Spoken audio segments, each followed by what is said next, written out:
Welcome to the series on brave feminine leadership. I'm very excited this morning to kick off a conversation with Nowak, who has become a terrific friend of mine. And I always say to people, everyone needs a Ricky in their pocket.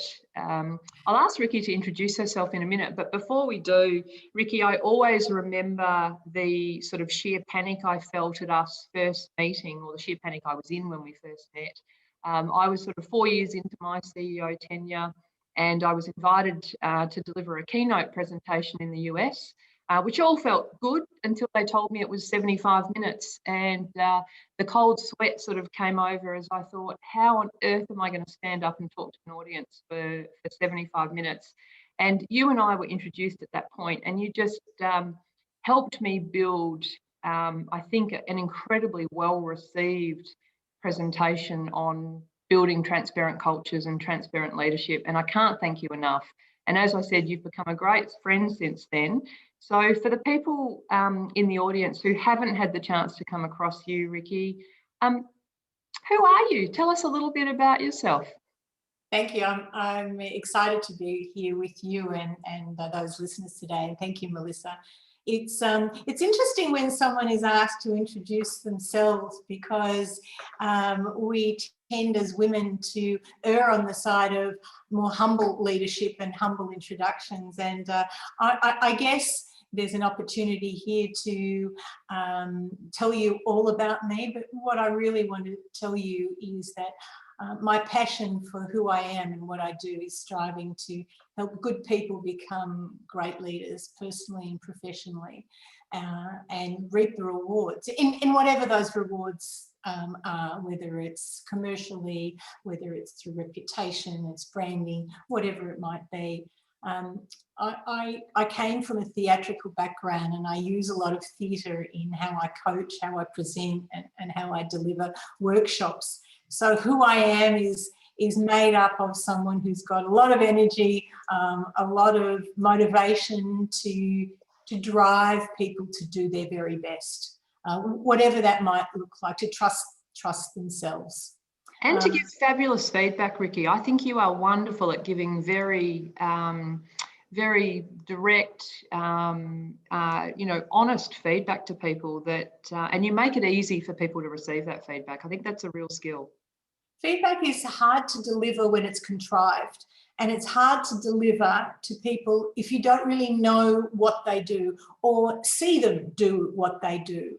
And I know from experience in training for many years and in teaching where I first began, people want experiences more than they want explanations. So in giving feedback, what I love to be able to do is help people create an experience around what they've done, how they've done it, and that helps them receive relevant information that's contextual to what they do, how they do it, and it makes sense. And it makes sense in a simple way, rather than giving them a shopping list of all the things that they could have, should have, would have done, but it's not relevant often. So Ricky, I was really keen to start. You and I have had many conversations around leadership, and you introduced me to a book late last year called Positive Intelligence by Shirzad Chamine. And before we get into a conversation about it, I guess I just wanted to kick off and say that, you and I are both magnificent just the way we are.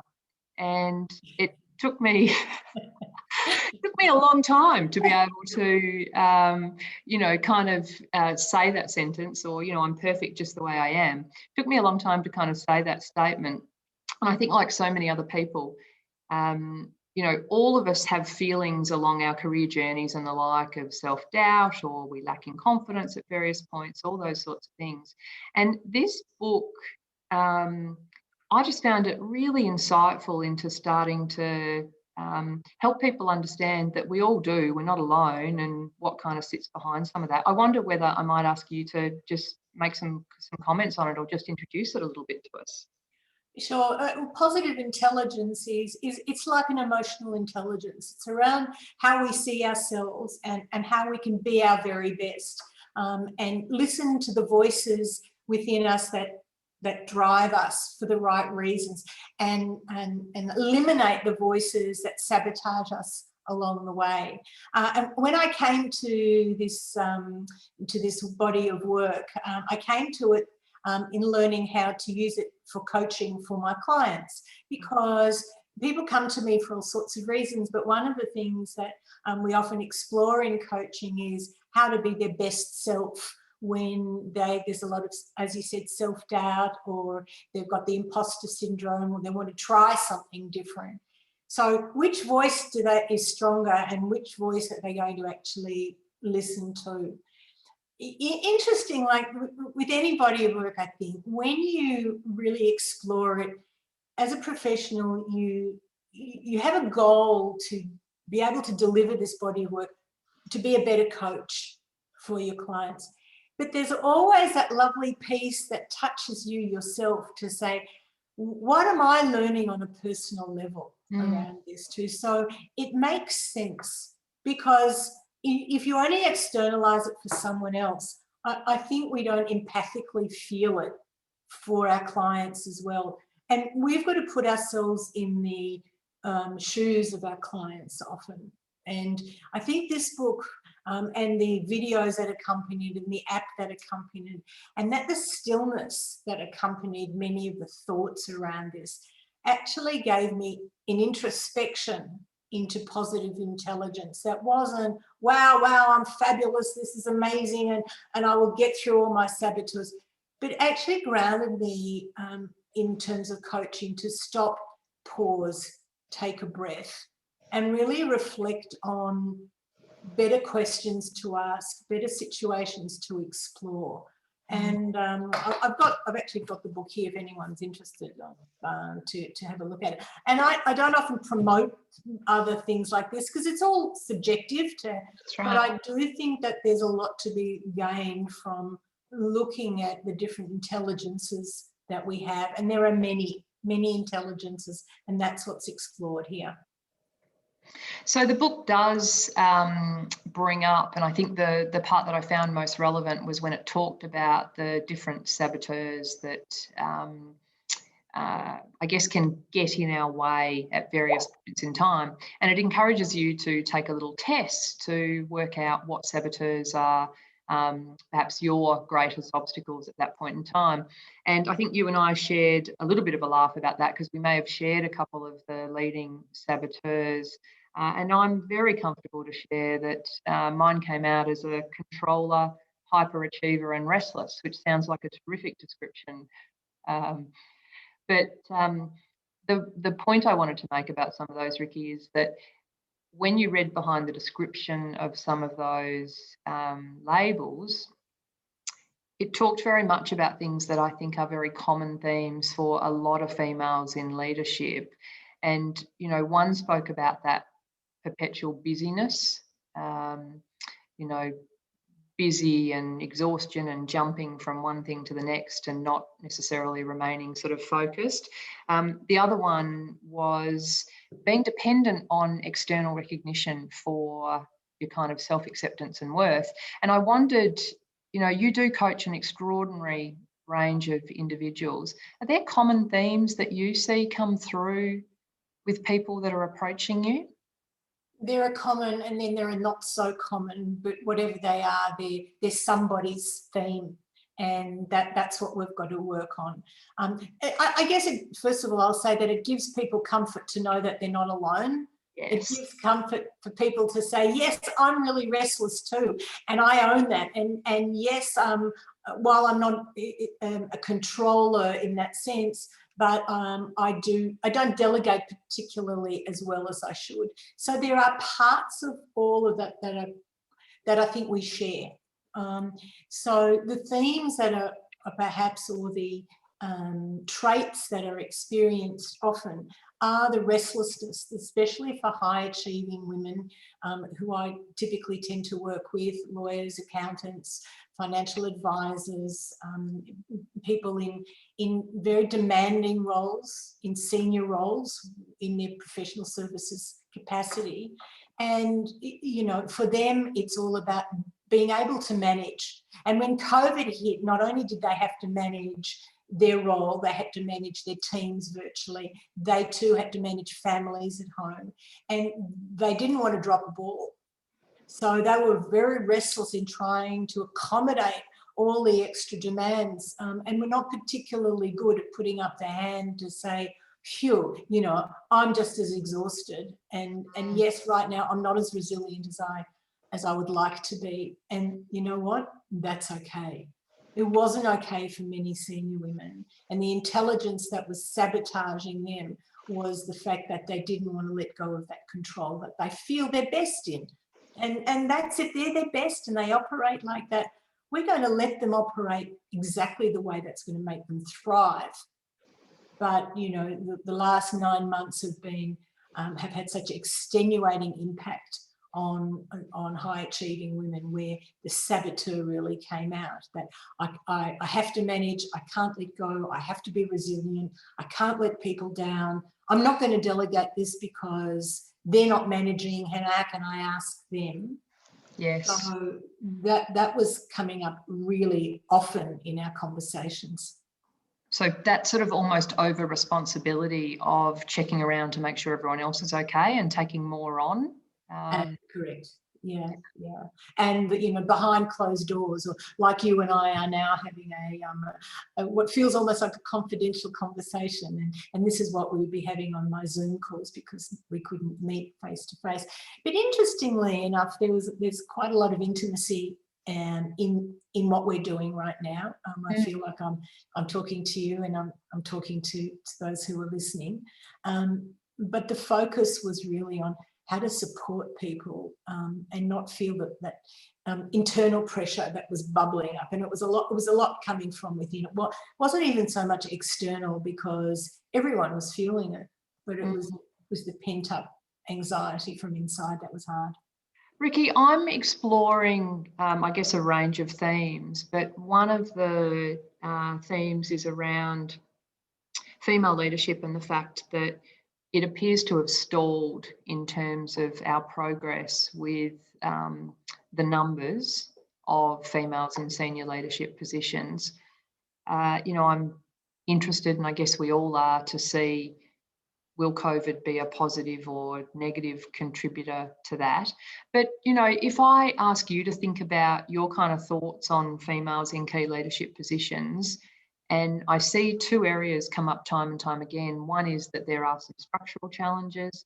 The other one is that there's largely internal barriers for us to work through. And you and I have touched on some of the internal barriers this morning. Yeah. Do you have any observations on the structural side of things, or does that comment around COVID, and does it bring any thoughts up for you? Yeah, it does, and it's actually they're positive thoughts, interestingly enough.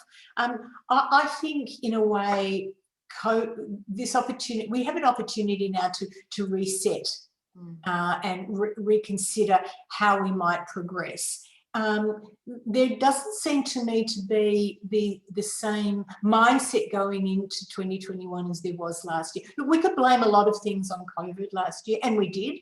It's because of COVID. It's because now people are saying, look, we're just going to get back to work. We've got to get stuff done. And how are we actually going to do it better?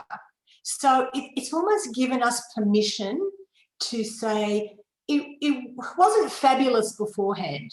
And now there are so many things that we can reset.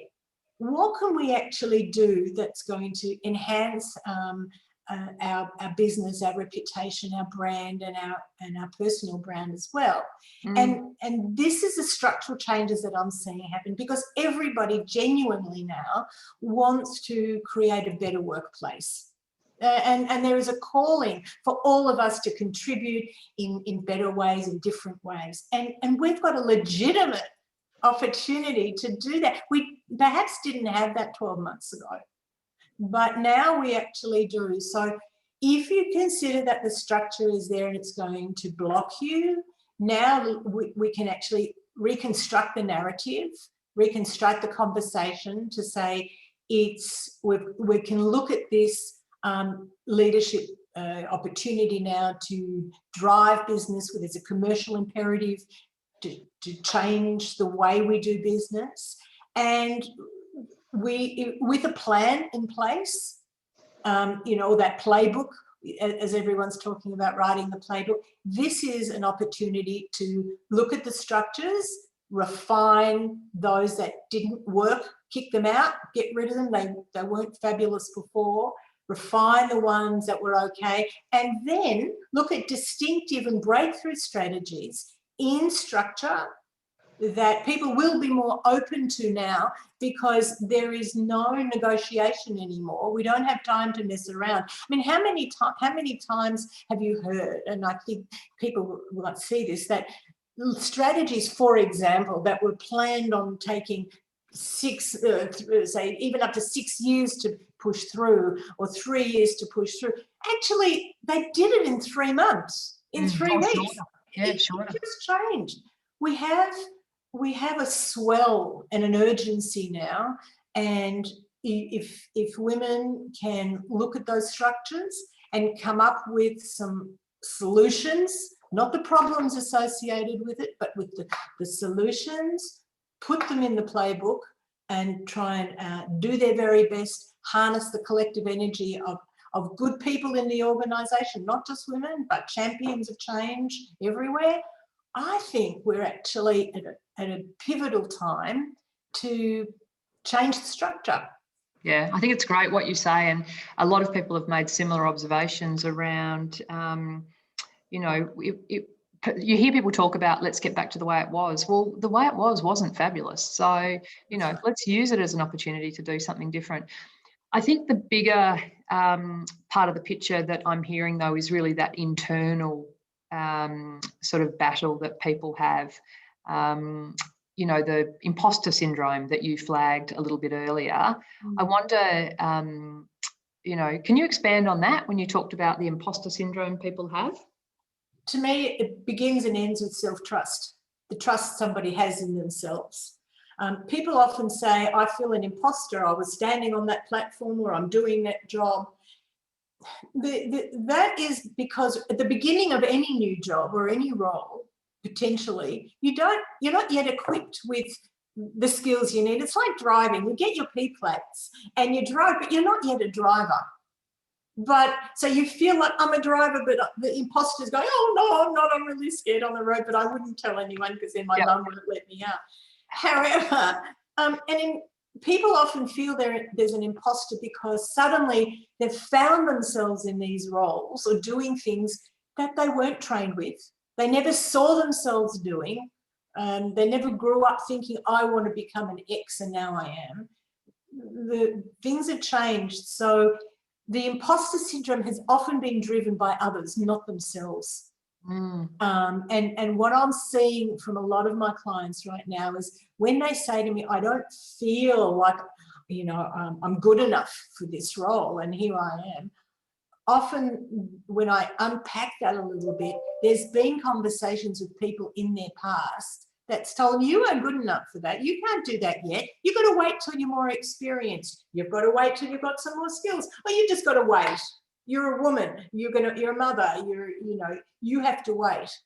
And there's another voice that's come up. And what I would love to say to people is the only voice that matters is your internal voice. And if you see yourself as an imposter, look at, is it a skill-based issue, and what can you do about that? And if it's not a skill-based, question yourself as to what it is that makes you believe that you're not qualified for the role that you're doing.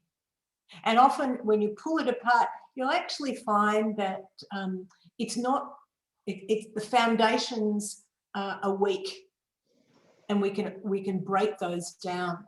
And that's why, I love coaching, because with an outside thinking partner and an external confidant, I'm not a counsellor, I'm not a psychologist, and I don't go into that space. But just having someone pull apart the things that block you from achieving or believing in yourself, it's not inspirational motivation. It's actually, I think, really powerful to take ownership of what you do. I had an extraordinary mentor sort of early in my career Steve Morfitt. And I remember him saying to me, he was CEO of the organisation at the time where I followed and became a CEO down the track. And he said to me at the point in time, he said, Melissa, you just need to understand that whenever anyone starts a new job, they're shitting themselves. And half the time, people are sitting around wondering when someone's going to find out that I don't really know what I'm doing. And it was incredible. Here was this person that I looked at as this extraordinary leader who, to me, epitomised everything that a leader should, and confident and fearless and all sorts of different things. He was sitting there telling me that from time to time he had those feelings. And it was just incredibly freeing. And I just wanted to ask you, Ricky, because I know, and I am asking this question of people that I'm interviewing, is, you know, many people observe leaders and they think, I could never do what she does. I could never do that. How would you respond to that? Sometimes I just add a little word, a 3-letter word on the end of that, and the word is yet. Mm-hmm. I could never do that yet, or I could never do that now. And then I ask the question, is that something you want to do? And then if it's not, I'll say, well, that's fine. Let it go. That's great. I could never do that either. Yes. All right. However, if it's something they would really love to do, I could never do that yet, whatever that is. And the answer the answer is, yes, I want to. Then I said, well, what do we need to do to get you into that position? And it's just sometimes as simple as upskilling or timing, opportunity, and that's the lovely little piece in there that people disqualify themselves in many ways from an opportunity because they look at someone that they admire and they go, oh, I could never do that. Well, that's okay. They could probably never do that a couple of years earlier either. So timing is really important. That touches on a theme that I think is really important about people self-rejecting before they give something a chance. Exactly. And it can be really simple things, right? It doesn't necessarily have to be about I'm going for this huge job opportunity. It could be anything. And, you know, I can use as an example starting this interview series, which is completely new for me. And, you know, one of the first hurdles I had to overcome was reaching out and asking people to get involved. And, you know, there was some self-rejecting moments along the way where I thought, oh, they won't be interested, oh, they wouldn't want to do that. And I was overwhelmed when I actually got brave enough to take those steps that people were incredibly supportive. Yes. You know, is that something that you see people struggling with, that whole sort of talk yourself out of something? More often than not, really, more often than not. So sometimes it is, you know, and myself too, when I first started my business a number of years ago, I was hungry to learn because I came from an academic background and I was training and I was teaching and I wanted to learn, and I didn't have mentors in the industry yet. I had a passion to help good people become great leaders, but I didn't really know what it was going to look like. So I'm a little bit on the tenacious side. In fact, one of my colleagues called me 11acious. He said, you were 10acious a long time ago. So I started to pick up the phone and I rang people, and if I could get through the gatekeepers, or I'd send an email and say to them, I really admire, and it had to be authentic. So it couldn't be, you know, I think you're amazing just because, so I could get a conversation. I would find it could be from a newspaper article, for example, that I'd read, and I would go back to people and I'd say, what I found in this article was X, or the interview or whatever. If you had 15 minutes of time to explain a little bit more about that, I'm really, I would be so excited and honoured to just listen. I don't want anything from you other than an understanding, because it excites me. And I thought, oh, nobody's going to do that. But they did. Virtually everyone I went to at senior level, or they came back to me with a little piece in an email, which was enough. And I started to build relationships. And what I realized is if you're authentic and you're not asking for something for yourself, but you're genuinely curious and inquiring. But here's the kicker, Melissa, and I want to share this because I think this is really important. I cannot tell you how many people would say to me, you know, nobody ever gives me feedback on those articles, or nobody has told me that they really liked that interview, or thanks for commenting on the keynote afterwards because what I loved is that you mentioned X. Very few people got feedback. What they got was a lot of, oh, you were amazing, and it was gone. They wanted to talk about their stuff. And I thought that was really an interesting insight, that people don't get the quality conversations about them afterwards. But if I could just circle back for a minute, you talked about a lot of people not going for something because they were frightened. And I think this really dovetails into the conversations that I have with a number of clients where they say, I really want to go for that job, but, you know, it's really big.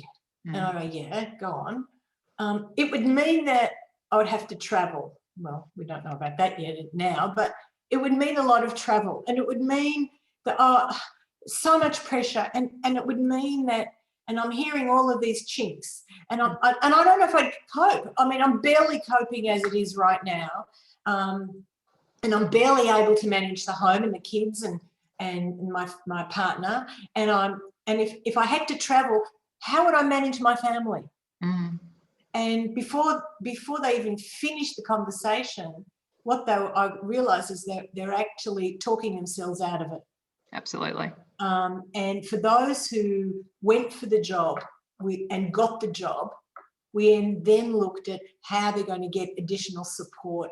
How are they going to go in with the mindset that it's not going to be perfect to start with, but they're going to end up adjusting it?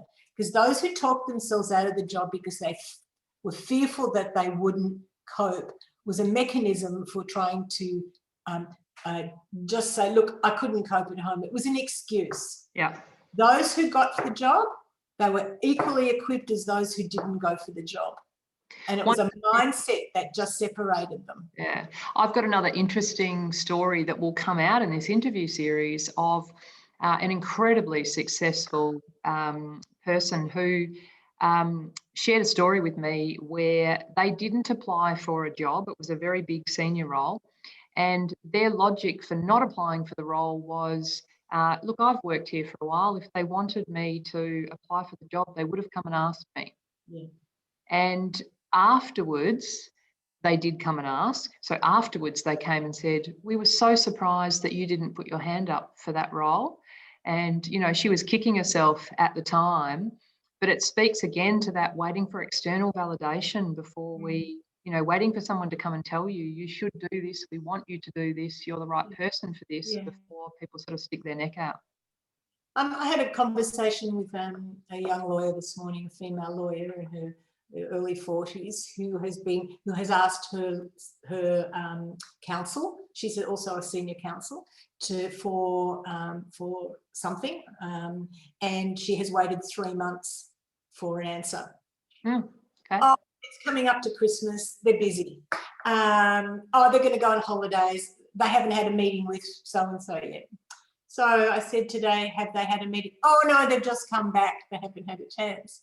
I said, okay, so now we've waited from October to November because you were busy, and then it was December, now it's January. Now they're not meeting till mid-February. That's blown out your question or your answer. So she said, what I realised this week is that he's actually not the decision maker. And the decision maker is someone that she could have elbowed, into her words, I could have elbowed my way into a meeting with this decision maker and my boss in October, and the boss makes the decision. But I never asked, and it would not have been seen to be inappropriate because I work within that space. So she was erring on, I don't want to be pushy, I don't want to be looking as though I'm aggressive. I've asked once, I can't, it doesn't work like that. And when I would ask her, is she going to, she said, you don't understand my industry. You can't do that in law. And I went, okay. Yeah. In law or in you? Yeah. You could insert any industry in there. I mean, I've had a similar conversation with someone in the education space. Yeah. So she's now got a meeting she's elbowed her way in next week, and she's going to ask the question, have you made your decision yet? Yes. If not, what can we do to accelerate it? So she's got a list of questions that we've planned for her, and she wants an answer, and rightly so. Waiting 3 months, I said the donkey is pulling the tail. Well, and that's why people leave, as well. There comes a point in that chain where, without having some support from you, some encouragement from you, people leave. People start thinking about, I'm not valued here. I'll move on and try my luck somewhere else. Or they just sort of go undercover and, don't pop their head up again, I suppose. Yeah, just on that very briefly, you can leave, but if you don't resolve another issue similar to that will pop up again. And if you haven't got an idea of how you're going to manage that and what you could do differently, the chances are you'll fall into the same behaviour pattern, and it'll exist again. So sure, leave doesn't always solve the problem. So I always encourage people to work out your strategy. If you come up against a certain problem, what are you going to do? And what's your tolerance for pain? And if it's a high tolerance and you can cop it, what are you learning? Often they'll say, I'm learning and I'm not leading. Ricky, you mentioned on the way through that part of the decision making for this person was they didn't want to come across as pushy and aggressive. Yeah. And that just reminds me of the sort of double bind that often females talk about being subjective to. So, little girls are bossy, so on and so forth. Is that another sort of theme, or, do you have any comments at all on that? Look, if you'd asked me that question a couple of years ago, I would have said there was a lot of that conversation. It doesn't seem to be as prevalent anymore. I think maybe because there are a lot of women have been socialized about how to have better conversations, and they're doing it really well. They're doing it really well, and they're building their own standpoints quite well.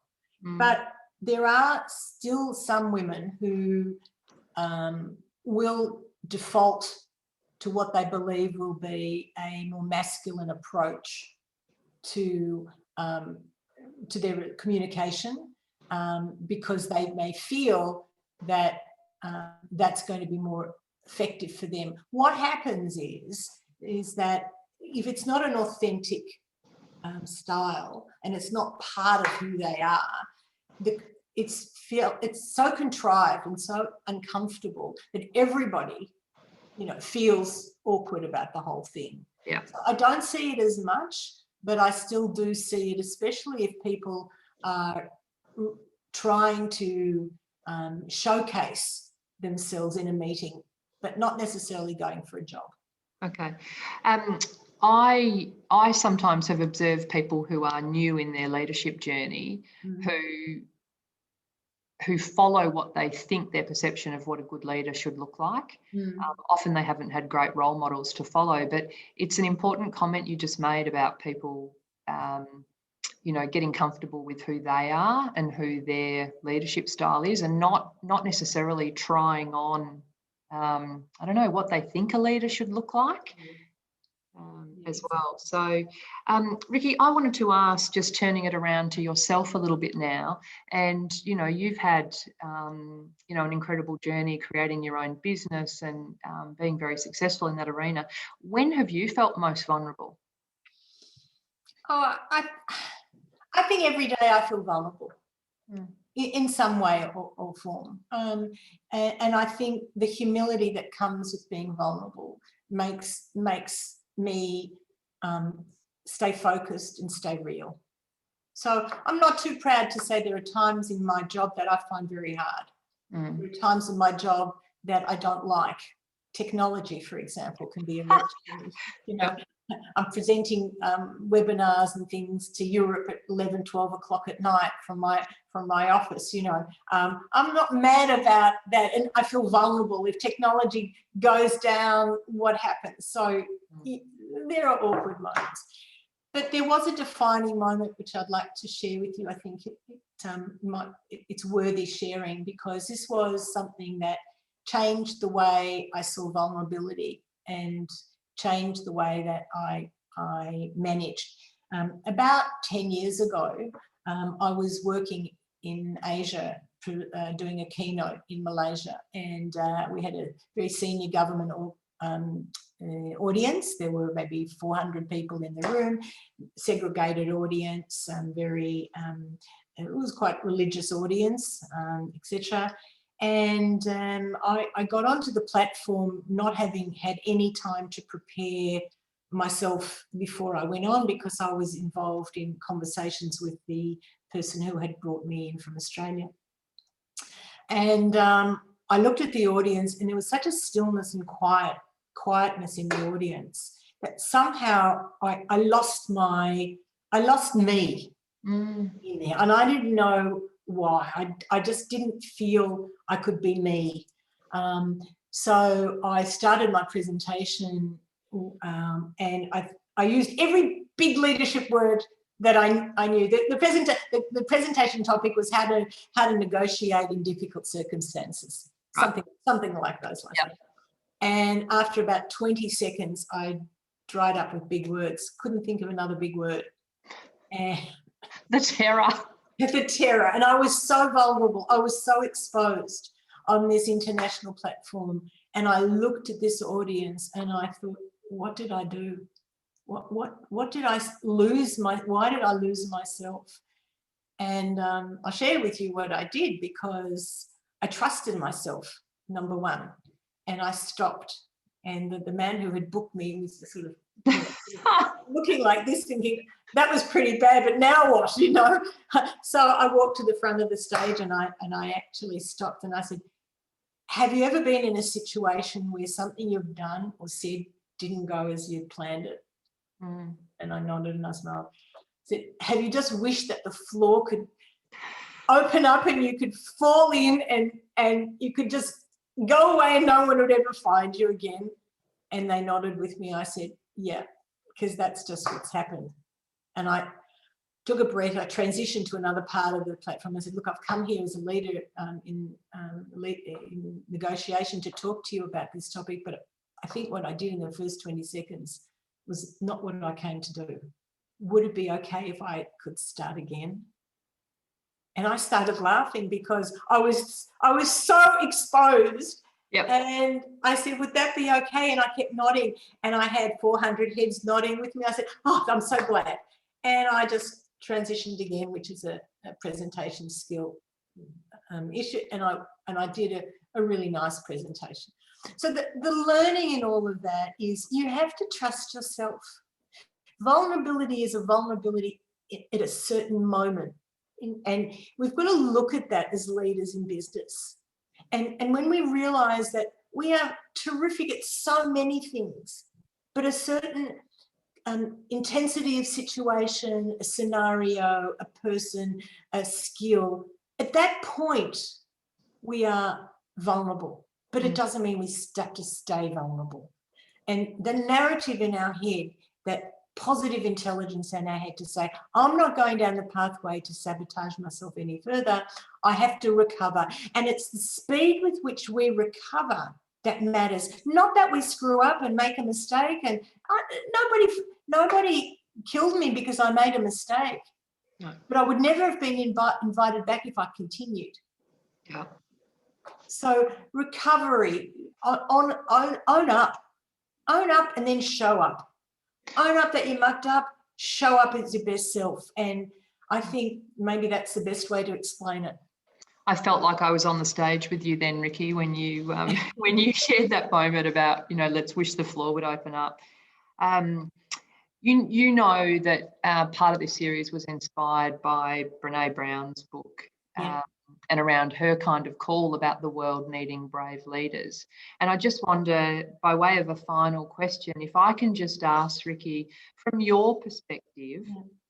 what does brave feminine leadership look like now, and does it need to change? Brave feminine leadership to me is about trust. And it's about the intuition that we have as women, the feeling that we have an insight into options, trusting yourself to be, as I said, to own up and then show up.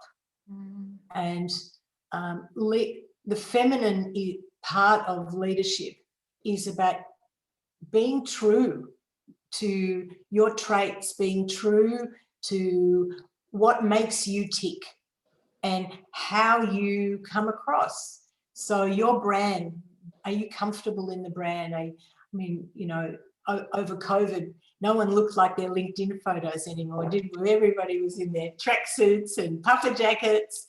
And feminine leadership is whatever you want it to be.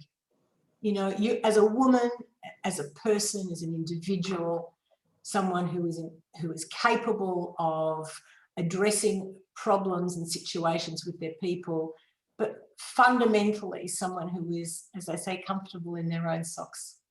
Yeah. Ricky, as always, I've just so enjoyed our conversation, and I really want to thank you for joining. I know that there'll be many people in the audience who would like to be able to connect with you, so we'll make sure that we make that easy for people to do. But from my perspective, Ricky, thank you so much for joining me and adding your voice to this conversation. My pleasure. And I suppose just in signing off with you, I want to thank you for starting with the questions that we all need to ask ourselves. You know, am I doing well in my job? Who am I? What's my brand? And with people like you who are giving a voice to others, I think we're going to show what brave feminine leadership is all about. So thank you.